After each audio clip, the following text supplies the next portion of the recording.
1955년 뉴욕. 해리 엔젤은 사립탐정입니다. 어느 날 그는 루이스 사이퍼의 의뢰를 받습니다. 그는 의뢰인을 만나기 위해 할렘의 한 건물로 들어섭니다. 사이퍼의 법률 대리인 와인셉이 다가와 안내를 합니다. 이 남성이 의뢰인 사이퍼입니다.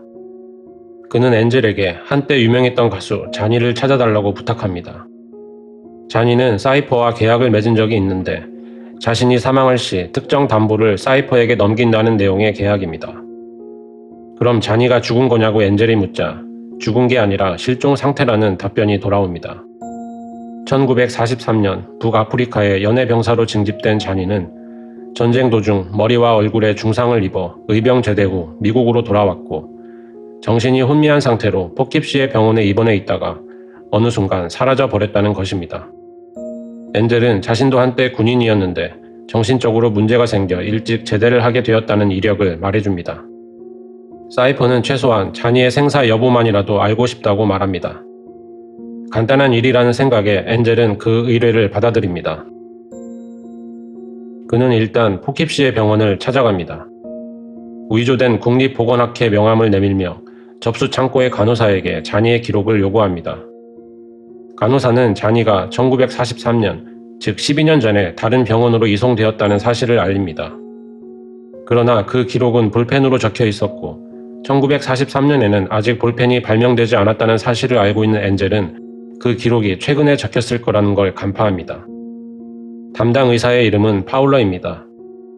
파울러 박사에게서 수상함을 느낀 엔젤은 전화번호부를 뒤져 그의 집 주소를 알아냅니다. 그러곤 몰래 그의 집에 잠입합니다. 집안을 살펴보던 엔젤은 주사기와 함께 다량의 모르핀을 발견합니다. 파울러 박사가 집에 옵니다. 그가 모르핀 중독자라는 약점을 잡은 엔젤은 단도직입적으로 자니의 행방을 묻습니다. 처음에는 거짓말로 둘러대다가 엔젤이 거칠게 나오자 파울러는 결국 진실을 털어놓습니다. 하지만 모르핀 금단 증상인지 점점 기력이 쇠약해지는 모습을 보이며 과거의 일들을 잘 떠올리지 못합니다. 엔젤은 파울러를 침대에 눕히고 방문을 밖에서 잠급니다. 한동안 모르핀을 못하게 하면 기억이 돌아오지 않을까 하는 생각에서입니다. 그러고 나서 엔젤은 근처의 레스토랑에서 식사를 하며 시간을 보냅니다. 지금까지의 상황을 정리하면 이렇습니다. 가수 지망생이었던 자니는 사이퍼와 계약을 맺습니다. 사이퍼가 자니의 성공에 도움을 주고 그 대가로 자니는 그가 가지고 있는 담보물을 사망 시에 사이퍼에게 넘긴다는 내용의 계약입니다. 성공 가도를 달리던 자니는 1943년 연해병사로 군에 징집되어 북아프리카 전쟁에 파병이 됩니다. 그리고 얼굴과 머리에 큰 부상을 입고 다시 미국으로 돌아옵니다. 얼굴 성형수술 이후 기억상실증에 걸린 채 혼미한 정신 상태였던 자니는 정신과 치료를 받기 위해 포킵시의 병원에 입원을 합니다. 얼마 지나지 않아 의식은 또렷하게 돌아왔지만 여전히 기억은 회복하지 못합니다. 그때 에드워드 켈리라는 남성과 의문의 여성이 병원에 있던 자니를 빼내갑니다. 그리고 담당 의사였던 파울러에게 자니가 살아있는 상태로 병원에 입원해 있는 것처럼 꾸며달라며 25,000달러의 보수와 함께 매달 병원비를 지불합니다. 파울러는 사이퍼의 법률 대리인에게 자니가 아직 살아있다는 거짓 공증 문서를 매년 보냅니다. 그렇게 12년의 세월이 흐르고 마침내 사이퍼 측은 자니가 그 병원에 입원해 있지 않다는 사실을 눈치챕니다.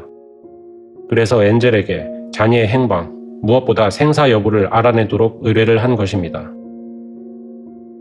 몇 시간 후에 엔젤은 다시 파울러 박사가 누워있는 방에 들어갑니다. 그런데 박사는 죽어 있습니다. 엔젤은 뭔가가 잘못되어 가고 있음을 감지합니다. 그는 집안 곳곳에 묻은 자신의 지문을 닦아낸 후 그곳을 빠져나옵니다. 다음날 엔젤은 사이퍼와 만납니다. 엔젤은 자초지종을 설명한 후 살인 용의자가 되고 싶은 마음은 없으니 사건에서 손을 떼겠다고 말합니다.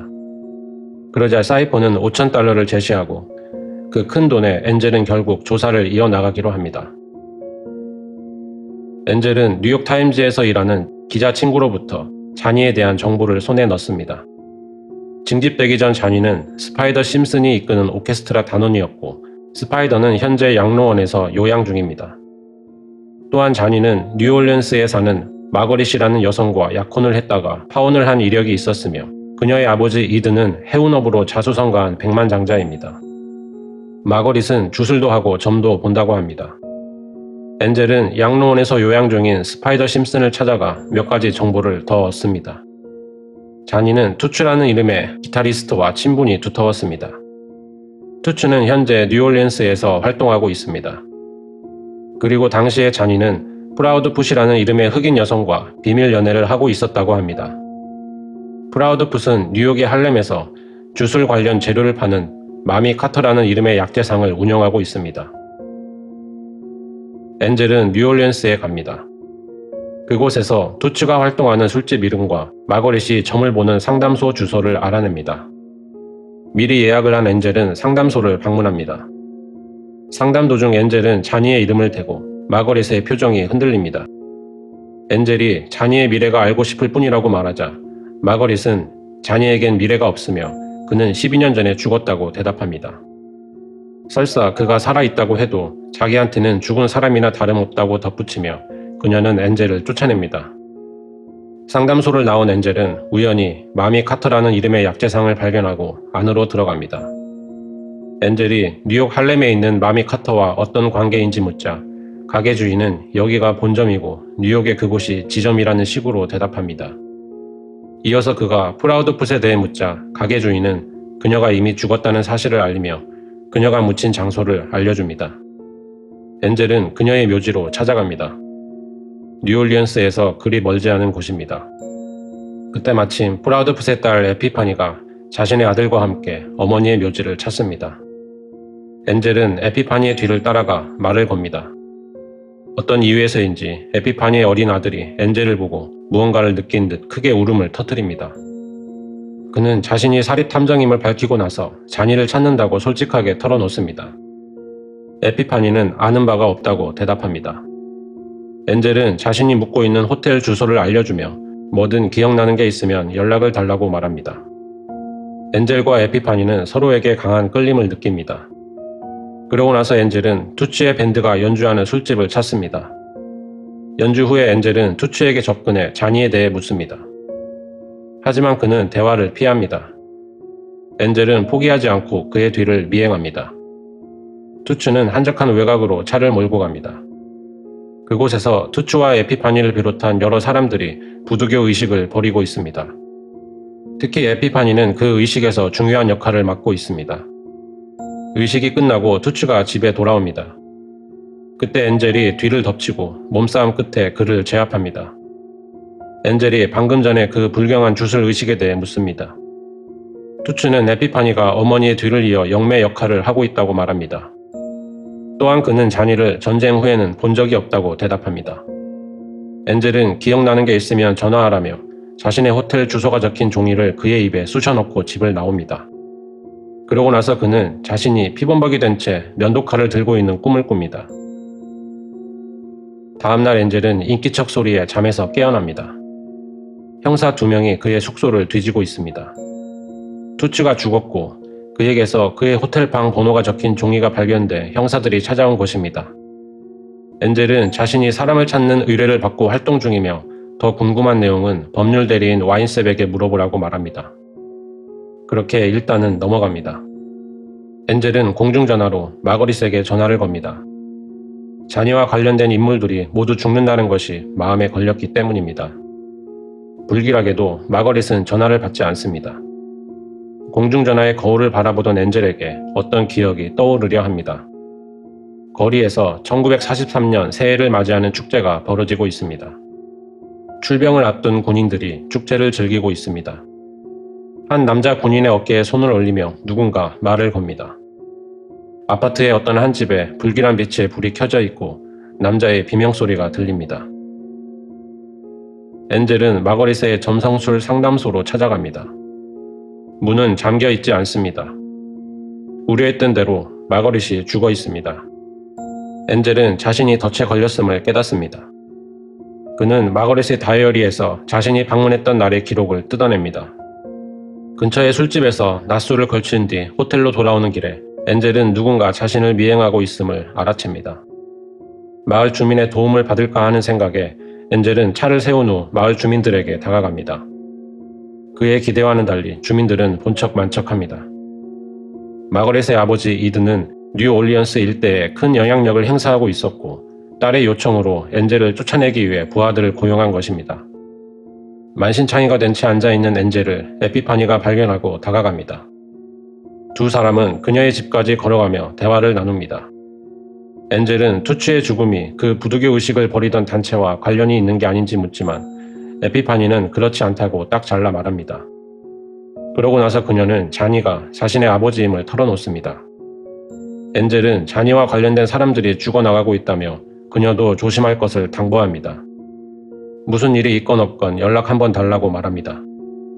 숙소로 들어가려는데 호텔 주인이 사이퍼에게서 온 메시지를 전달해줍니다.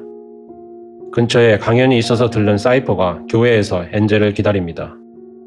주변에는 이상한 종교 집단들이 있고 자신은 살인사건의 용의자가 되어 있다며 엔젤은 사태의 심각성을 알립니다. 까딱 잘못하면 살인자로 몰려 사형당하기 직전인 상황입니다. 사이퍼는 조심하라는 말을 남기고 자리를 뜹니다. 호텔 숙소로 돌아오는데 문 앞에 에피파니가 앉아 있습니다. 역시 그녀는 자기도 살해당할까봐 겁에 질려 있었습니다. 엔젤은 자신의 방에 머물러도 좋다고 그녀에게 말합니다. 그녀의 어린 아들은 지인에게 맡긴 상태입니다. 두 사람은 자니에 대해 이야기합니다. 어렸을 때 이후로 아버지를 보지 못한 에피파니는 자니의 얼굴을 기억하지는 못하지만 어머니의 말에 따르면 자니는 강력한 힘을 가진 악 그 자체였다고 합니다. 엔젤은 현재 키우고 있는 어린 아들의 아버지가 누구인지 묻고 에피파니는 그 아이가 부두교 주술 행위 도중 잉태한 자식임을 암시하는 듯한 대답을 합니다. 그러고 나서 두 사람은 함께 춤을 추다 격렬하게 사랑을 나눕니다. 도중에 엔젤은 자신 안에 악마적 본성을 느끼고 가까스로 행위를 멈춥니다. 다음날 살인사건을 수사 중인 두 형사가 엔젤의 호텔방을 찾습니다.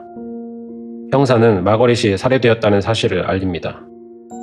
투츠와는 달리 그녀의 죽음은 크게 이슈가 될 것이기에 형사는 신경이 곤두서 있습니다. 정보를 공유해주지 않은 엔젤에게 형사는 크게 화를 내며 돌아갑니다. 예전부터 엔젤의 머릿속에 맴들던 멜로디를 에피파니가 욕조에서 흥얼거립니다. 무슨 노래인지 묻자 그녀는 아버지 자니의 노래라고 대답합니다. 엔젤은 서서히 자신의 정체성을 의심하기 시작합니다. 이든의 부하들이 엔젤을 노리고 있습니다. 딸의 죽음이 엔젤과 관련이 있다고 생각한 이든이 지시를 내린 것입니다. 엔젤은 먼저 선수를 쳐 그들을 공격합니다. 그러고 나서 곧장 이든을 찾아갑니다. 엔젤은 마거릿을 죽인 건 자니이며 자기는 자니를 찾고 있으니 부하들을 시켜 자기를 미행하는 멍청한 짓은 그만두라고 말합니다. 또한 엔젤은 12년 전에 자니를 병원에서 빼낸 사람이 이든과 마거릿이라는 걸 간파하고 있습니다. 비밀이 들통난 이든은 엔젤에게 조용한 곳으로 자리를 옮기자고 제안합니다. 이든은 자신이 에드워드 켈리였음을 실토합니다. 감춰져 있던 진실이 마침내 드러납니다. 강력한 흑마술사였던 자니는 사탄 루시퍼를 소환해 그와 계약을 맺었습니다. 자신의 성공을 대가로 죽을 때 영혼을 넘기기로 한 것입니다. 하지만 자니에게는 나름대로 계획이 있었습니다. 일단 성공을 해서 돈을 왕창 벌어놓은 다음 신분을 바꾸고 영혼을 변형시켜 루시퍼가 알아보지 못하게 하려는 속셈이었습니다. 돈을 번 것까지는 계획대로 잘 진행이 되었습니다. 이제 영혼을 변형시킬 차례입니다. 이를 위해 자니는 자신의 추종자인 마거릿, 이든, 투츠와 함께 희생자를 찾습니다. 1942년 12월 31일 뉴욕타임스 스퀘어에서 열린 해외맞이 축제에서 한 군인이 희생자로 선택됩니다. 네 사람은 의식을 버리고 자니는 그 희생자 군인의 심장을 먹어 자신의 영혼을 변형시킵니다. 그런데 그 영혼 변형술이 완성되려면 얼마간의 기간이 필요했던 모양입니다. 하지만 자니는 1943년에 군에 징집되어 파병을 갔다가 머리에 큰 부상을 당하고 그로 인해 영혼 변형술이 불안정하게 마무리된 상태로 돌아오게 됩니다. 계획대로라면 자니의 영혼이 주가 되고 희생자 군인의 영혼이 부가 되어야 하는데 희생자 군인의 영혼이 주가 되고 자니의 영혼이 부가 되는 상황이 되어버립니다. 다시 말해 자니의 자아는 기억과 함께 통제권까지 잃게 됩니다. 마거릿과 이든은 마지막 수단으로 자니를 병원에서 빼어내 1943년 12월 31일 새해맞이 축제가 열리는 뉴욕 타임스퀘어에 데려갑니다. 자니가 마지막으로 자니였던 그 상황과 분위기에 노출되면 혹시나 모든 기억을 되살릴 수 있지 않을까 하는 기대에서입니다. 그렇게 자니는 그 새해맞이 축제에서 얼굴에 붕대를 감은 채 군중 속으로 사라진 것입니다. 결과적으로 마거릿, 이든, 그리고 투츠는 자니의 성형수술 이후의 맨 얼굴을 한 번도 보지 못했습니다. 이든의 이야기를 들으며 엔젤의 불안감은 극에 달합니다. 화장실에 가서 구토를 합니다. 그 희생자 군인의 군번줄이 화병에 담긴 채 마거릿의 상담소에 있다고 이든은 말합니다. 그 순간 무언가를 본 이든의 눈이 겁에 질립니다. 엔젤이 있던 화장실 문이 닫힙니다. 문이 열리지 않습니다.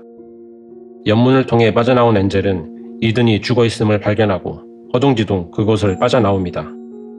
그가 권총을 들고 향한 곳은 마거릿의 상담소입니다. 그곳에서 그는 희생자 군인의 군번줄이 담긴 화병을 찾아냅니다. 화병을 깨고 군번줄을 확인해 봅니다. 아니나 다를까 그 군번줄에는 해리 엔젤의 이름이 새겨져 있습니다. 엔젤이 바로 그 희생자 군인이었던 것입니다. 엔젤은 절규합니다. 어느새 사이퍼가 와 있습니다. 그가 바로 사탄 루시퍼입니다. 엔젤은 루시퍼의 속셈을 알아챕니다. 루시퍼가 그 모든 살인의 죄를 엔젤에게 덮어 씌우려 하고 있습니다. 하지만 루시퍼는 모두 자니 네가 죽였다고 말합니다. 엔젤이 법률 대리인 와인셉이 자신을 위해 증언해 줄 거라고 말하자 루시퍼는 와인셉이 불의의 사고로 죽었다고 대답합니다. 육체의 죽음은 사소한 것이며 오직 영혼만이 영원히 존재한다고 말한 뒤 루시퍼는 엔젤을 가리키면서 그 영혼의 소유권을 주장합니다. 엔젤은 자신은 자니가 아니라고 내가 누구인지는 내가 잘 안다고 무기력하게 반복합니다. 루시퍼는 엔젤의 지문이 묻은 권총과 군번줄을 챙긴 뒤 사라집니다. 자기가 살인을 저지르는 장면들이 엔젤의 머릿속에 떠오릅니다. 이 컷들을 넣음으로써 감독은 누가 살인을 저질렀는지 모호하게 만들고 있습니다. 저는 개인적으로 이 컷들이야말로 사탄의 기억 조작이며 사실 엔젤은 아무도 죽이지 않았다는 쪽에 무게를 두고 싶습니다. 그렇게 생각하는 데에는 몇 가지 이유가 있습니다. 첫째, 원작 소설에서도 엔젤이 누명을 쓰는 것으로 설정되어 있습니다. 둘째, 투츠가 죽은 다음날 아침 형사들이 찾아와 호텔방을 샅샅이 뒤지지만 피범벅이 된 엔젤의 셔츠는 발견하지 못했습니다. 셋째, 이든의 죽기 전 얼굴이 꼭 사탄을 보고 공포에 질린 것 같습니다. 넷째, 잠깐 동안 알 수 없는 힘에 의해 엔젤이 화장실 안에 갇히는 장면이 나옵니다. 그 잠깐 동안 이든이 사탄에게 살해되었다고 볼 수 있습니다.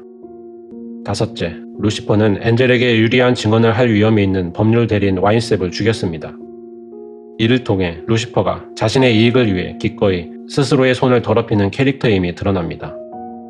여섯째, 자니에겐 그들을 죽일 이유가 딱히 없습니다. 그들을 괘씸하게 생각했던 건 루시퍼입니다. 불현듯 엔젤에게 에피파니가 떠오릅니다. 그녀의 생사가 걱정됩니다. 그는 뒤늦게 군번줄과 권총을 찾지만 찾지 못하고 어쩔 수 없이 빈손으로 그곳을 빠져나옵니다. 호텔방으로 달려갑니다. 자신의 호텔방 앞에 한 사제가 앉아 있습니다. 하지만 엔젤은 그를 신경 쓸 여유가 없습니다. 그 사제의 얼굴은 루시퍼와 매우 흡사합니다. 어쩌면 이 자가 사탄의 수족으로서 지금까지의 모든 살인을 저지른 장본인인지도 모르겠습니다. 방에 들어선 엔젤은 에피파니가 이미 죽어있는 걸 발견합니다. 형사가 살인 현장을 조사하다가 자기 발로 돌아온 유력한 살인 용의자 엔젤을 보며 오히려 의아해합니다. 엔젤의 군번줄이 에피파니의 목에 걸려 있습니다. 일곱째, 루시퍼가 권총과 군번줄을 챙긴 장면은 명백하게 에피파니가 루시퍼에 의해 살해되었으며 그 누명을 엔젤에게 씌우고 있음을 보여줍니다. 형사가 네가 죽인 거 맞지? 라고 묻습니다. 빠져나갈 구멍이 없는 엔젤은 아무런 대답도 하지 못합니다. 그때 또 다른 형사가 에피파니의 어린 아들을 안고 나옵니다. 아이 속에 들어가 있던 사탄이 다시 한번 영혼의 소유권을 주장합니다. 결국 엔젤은 자신이 지옥에 떨어지게 되리라는 사실을 받아들입니다. 영화는 여기에서 배드엔딩인 채로 끝이 나지만 영화의 제목이 엔젤 하트라는 걸 기억해야 합니다. 사실 이 영화는 천사의 심장이 악마의 심장보다 훨씬 강하다는 걸 말하고 있습니다. 실제로 엔젤은 극 중 한 번도 지옥에 떨어질 만한 짓을 하지 않았습니다. 이웃들에게 친절한 모습을 보이는 장면도 의도적으로 여러 번 등장합니다. 이 장면에서 아이가 엔젤을 보고 운 이유가 엔젤이 악마이기 때문이어서가 아니라 천사이기 때문이어서라는 것이 영화의 마지막에 밝혀집니다. 틀림없이 엔젤의 영혼은 자니의 영혼과 분리되어 구원을 받았을 것입니다.